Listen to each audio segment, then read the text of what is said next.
great horror films of all time, and this year the film celebrates its 40th anniversary. Come on, it's still scary, still frightening as ever. Have a look at this. It's the 1973 classic that scared the bejesus out of moviegoers all over the world. You're gonna die up there. Linda Blair was just 11 when she took on the role of demonic tween Regan McNeil. Keep away! The soul is mine! And her performance has become one of the most iconic in horror movie history. I'm Damien Karras. And I'm the devil. Now kindly undo these straps. Oh, we've got Linda Blair now. It's like, what happened? What was that scene? That was when you were doing that. I think it was the director's cut, which came out like a decade or so ago, where he put in all this new stuff, and you were going down the stairs, sort of backwards. Very yogi. Can I just say, very yoga? Oh, absolutely. I've been studying for many, many years. That's amazing. You were so young. You were 11, 12 when you were making the film? Close, 13, 14. 13, 14. But still, I mean, to get a handle on those scenes, did you understand at the time? Let me first say why I'm here, because Please do. You've got a the foundation. tour that brought me in is Monster Fest, and I'm so grateful because I love Australia so much. And years ago, when I did The Exorcist and I came down, everybody was so fantastic. Yes, it was really, really controversial, but the fans get to meet me on this trip, and that's very, very special. So I'm very, very grateful. And I'm going to be at King's Comics today and Minotaur Books tomorrow, and then we open the festival in Canberra and Melbourne. Awesome. Yeah. So when you do this film and you're so young and taking on, and for those of you who haven't seen it at home, it is one of the great horrors of all time. Yeah. But it is full on for you as a young actress. I mean, even by today's standards, it's full on. I mean, and how were the other actors, and how was William Friedkin as a director? Did they support you through that? They tell you what was going on, or? Well, people need to remember, even in Australia, you make films. When you're young, you're pretty protected. So you do a commercial, you do some modeling, you do this and that.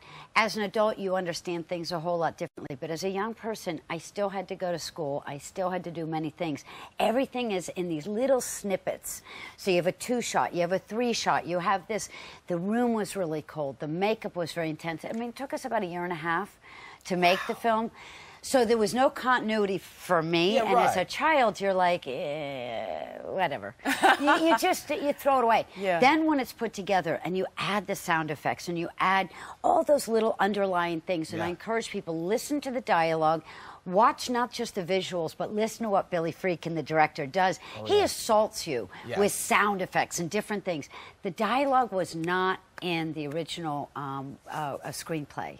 Right. He added all that filthy smut. Which I was and reading, he would hand it to Linda, me, and I would Max say, von Sydow wouldn't know what, and Linda would come out with this dialogue, and he would then go and speak to the director. Yeah, you did. Yeah.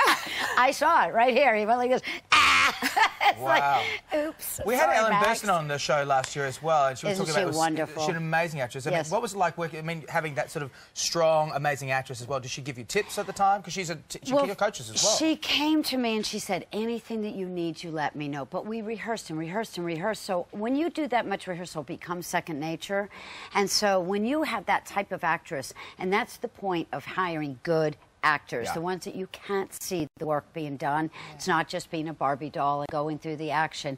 The real quality actors, like a Meryl Streep, like an Ellen Burstyn, and so on, you don't see the work. And so she gave me so much, and it became that natural.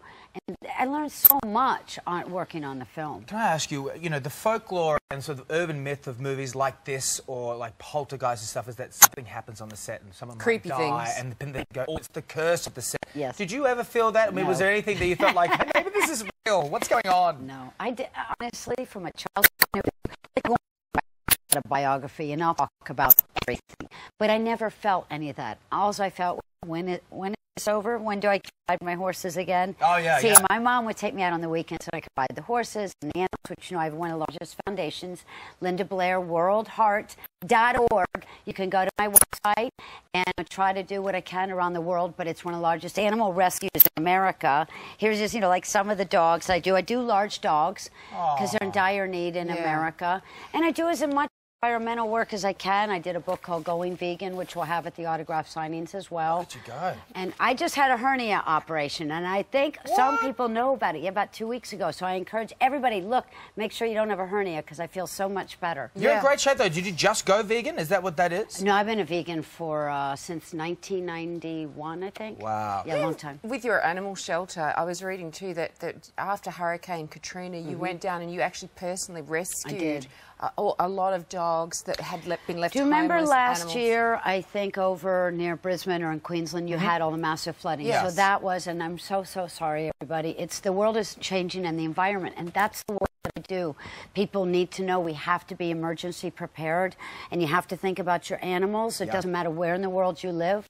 And so I slept in the back of a car for 2.5 weeks. I'm real hardcore. I'm like not, I don't put on the makeup. There's no nothing. I'm hardcore running around and fighting for the rights of animals and trying to save them. They were dying. Thank you so much for Australia's fans, but Linda, screenings around Australia. Thanks to contacting. Go to our website. We will have all the details. Thrilled to meet you. Thank you Thank so you. much. Coming up.